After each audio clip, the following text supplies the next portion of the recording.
Magandang araw po sa inyong lahat mga kababayan at welcome back dito po sa ating munting channel Pinas News Review, kung saan re-reviewin po natin ang mga mahalagang balita dito sa Pilipinas. Mga simpleng komento sa mga issue dito sa Pinas. At ito nga mga kababayan, kapapasok lang.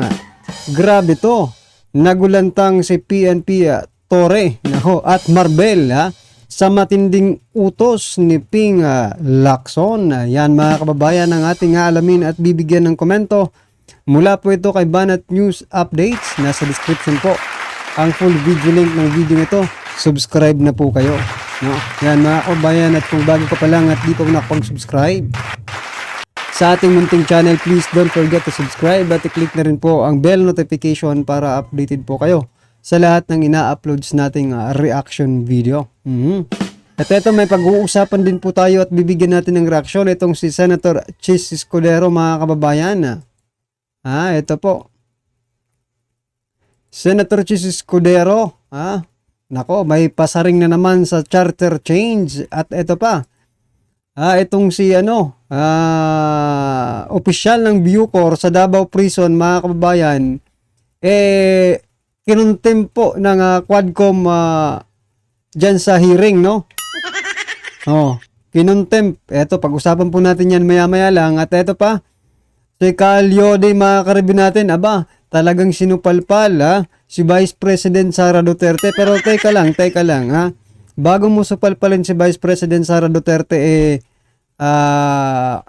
magbibigyan kita ng reaction mamaya, okay? Yan mga kababayan, at eto, last nating pag-uusapan itong akala ko kasi tapos na po ang nangyari sa Davao City. Ay hindi pala, umalis matapos pong maglabas ng TPO, no? Yung korte, hindi pala sila umalis. Matapos paalisin ng korte korte ng Davao, itong mga kapulisan ay hindi pala pinaalis ng DILG. Nako. Mamaya bigyan rin po natin ng komento yan mga kababayan. Talagang nakakapanggigil, no? So ito, unahin po natin si Chis Escudero. Nagpasaring po si Senate President Chis Escudero na hindi prioridad ng Senado ang charter change. Nako. Sa ilalim ng kanyang pamumuno, ayon po yan kay Senate President Francis Escudero. Yan mga kababayan, ano sa palagay niyo po? Bakit ka naman bakit mo may nagtanong ba sa'yo patungkol dyan sa charter change?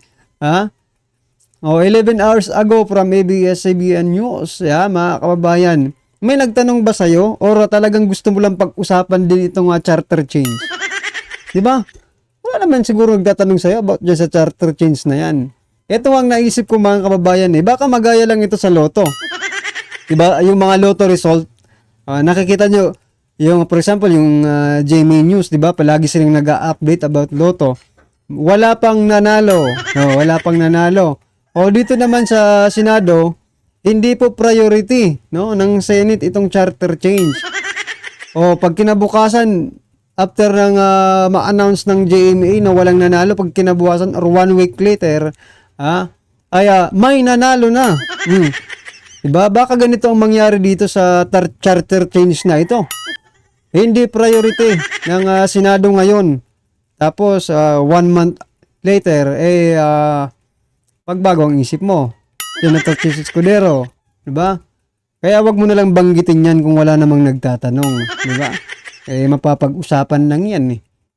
Gusto nyo lang sigurong mapag-usapan yan. Diba? Wala naman po ang reaction nyo dyan sa sinabi ni Senator Chis Escudero. Kayo na pong bahala. At eto nga po mga kababayan, talagang todo po, no? Yung kanilang atake dito sa mga Duterte. Kasi masasabi nating pag-atake po ito sa Duterte kasi kinokonek pa rin nila ito sa Duterte.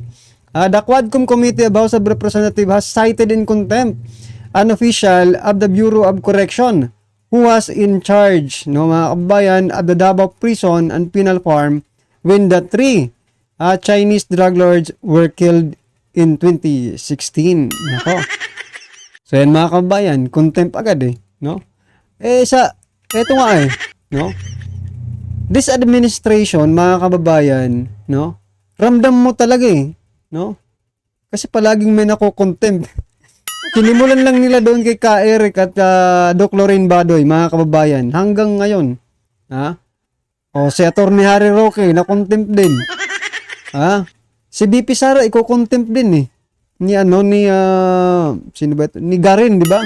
Pinaalalahanan ni Garin. Di ba? Yung committee nila doon sa budget hearing ng OBP na posibleng ma-contempt si BP Sara. Pero handa naman si BP Sara eh, di ba? Sabi niya nga, kaya nga ako lang nandito eh. Ha?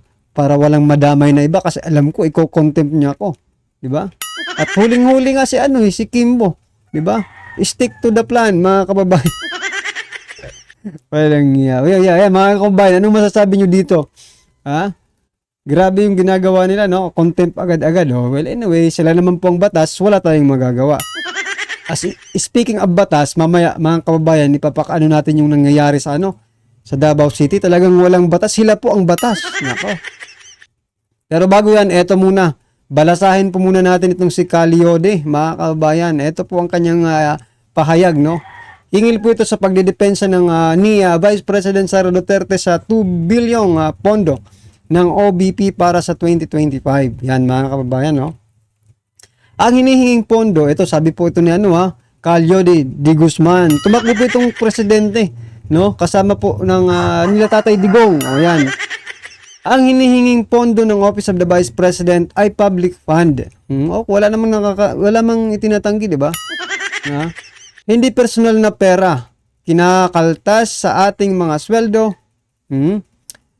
Ating binabayaran ng bawat pagbili ng mga produkto. Tama naman. Tungkulin ni BP Sara ang ipaliwanag kung saan ito gagastusin. Yan, mga kababayan. Oo nga. Di ba kaya nga may budget proposal lang OBP? May proposal po sila. Ipinapaliwanag doon sa proposal kung saan gagamitin yung perang yan. Di ba? Kaso nga lang, for example, Calyode, no? Alam mo na, alam mo na pong hindi yan pag-uusapan na 2025 kasi babalik po sila doon sa confidential fund, no? Paulit-ulit lang, no? Magpapaliwanag ka pa ba? Paulit-ulit lang nilang pinupukol sa'yo. Nagkaroon na nga ng hearing about dyan sa confidential fund pero wala na rin naman silang naipakita, no? Na grounds. Instead, inaudit na po yan ng COA. Paulit-ulit lang po yung 125 million confidential fund na yan. Ito pang sabi ni Calyode, mga kababayan, kung ayaw depensahan kahit piso ay wag paglaanan mula sa kaban ng bayan. Full transparency sa pondo ng gobyerno, ipagbawal ang confidential at unprogram funds na bagong anyo ng pork barrel para sa patronage politics ng mga trapo. Tama po talaga yan, no? Tama pong sinasabi ni Calyode. Hindi naman inaano ni BP Sara kung tanggalan siya, wala rin naman siyang Kasi sinasabi niya yung committee na lang yung bahala kung i-approve nila o hindi, di ba? Tapos eto, palapakan po natin si Calyode. Ito po talaga yung confidential at saka yung unprogram funds, no? Yan po talaga yung bagong pork barrel. Palakpakan po natin kasi natumbok niya Kaso mga kababayan, mali yata yung punong tinatahulan ni Calyode, no? Sino ba ang may unprogram? Si Vice President Sara lang po ba ang may napakaraming unprogram funds? Mali yata. Kongreso, Senado, Presidente, lahat. Diba? Bakit si BP Sara lang? Diba? Si BP Sara lang bang may confidential fund at unprogram funds? Diba? Parang mali yata yung tinatahulan nyo, mga Calyode. Dapat lahat po ng sangay ng gobyerno, kung yan lang din naman po ang pagbabasihan, maglabas po sila ng kanilang resibo. Diba? Ang hirap nga nito, mga convicted pa yung mga nagtatanong Diba? Nasaan ang hustisya? Well, mga kabayan, ang gusto ko lang iparating dito, mga karibin natin, Wala rin naman pong pakialam si VP Sara kung actually, mas gusto nga ng mga DDS na i-impeach nyo na si VP Sara eh. Totoo. Ha? Tanungin nyo po sila, mas gusto nilang ma-impeach si VP Sara para hindi na madamay sa gobyerno ito. Diba? Oo. At saka para magkaroon siya ng mahaba-habang pagsiservisyo sa 2028, diba? At ito na mga kababayan, ito yung sinasabi nating batas, no? So yan. 5,000 officers surround KOJC compound. Nako naman mga kababayan. Yan napakarami niyan. Ito po yung sinasabi kong ano. 'Di ba? Kung sila yung nung sinerve po nila yung warrant, kahit sinasabi ni Atty. Torion na illegal po 'yon, pinapasok pa rin po sila sa KOJC compound, mga karibin natin. Ngayon, nung naglabas naman ng order yung Korte ng Davao na lisanin nyo na yung lisanin nyo ng lugar na yan, hindi po nila sinunod. Ano po ba ang implication nito para sa ating mga lahat, mga kababayan? Kapag ginusto pala nila, pag ginusto nila, kahit korte, walang korte-korte sa kanila, mga karibin natin. Sila po ang batas ngayon. Yan po ang lumalabas ngayon dyan sa Davao City, mga kababayan. Kaya nga po, iba't ibang religious group na, ang nagkundi na, nagparating ng kanilang suporta dito sa KOJC, mga kababayan. Paano hindi sila susuporta? For example, kung sa kanila namang gawin, yung ganitong pangyayari, hindi rin naman nila gugustuhin maging ganito, di ba? Grabe po mga kababayan, kaya nasasabi ko talagang sila po ang batas ngayon. Walang korte-korte para sa kanila. Grabe na ang Pilipinas ngayon, mga kababayan, delikado delikado pala ngayon ng kung gustuhin pala ng pulis, sa bagay, kung tayo kaya ang hindi magbayad ng tax at nang wala ng pampasweldo sa mga ito. Yan ay opinion ko lang, mga kababayan. Kasi bahala yung kanilang ginagawa. Naglabas na ng court order pero hindi nila sunod. Nung sila po ang may dala ng court order, kahit nasa sa ibang lugar pa galing yung court order, hindi sa local, recognize, inacknowledge po ng KOJC administration. Tapos ngayon yung local court na yung nagbigay ng order na paalisin na sila dyan, hindi po nila nire-recognize. Aba, sa inyo ba ang lugar na yan? Sa inyo na ba ang lugar? Sa inyo na ba yung KOJC compound na yan at hindi kayo umaalis dyan? Diba? Mahiya naman po kayo. Well, anyway mga kababayan, eto na, sama-sama at sabay-sabay po natin pakinggan. Panoorin at bigyan ng komento ang video ito. Eto na po. Ito ang nakakagulat sa kauna-unahang pagkakataon matapos ang pananahimik ng former politician and police ex-general Senator Ping Lacson. Tila binasag na ang katahimikan at tila hindi napigilan pang magsalita at binalaan na ang Philippine National Police o PNP. Pero bago ang lahat, mga ka-updates, kung bago ka pa lamang sa aking channel ay mag-subscribe ka na at huwag kalimutang i-click ang notification bell para mas updated ka pa sa mga bagong videos na i-upload namin. At ito na nga mga ka-updates.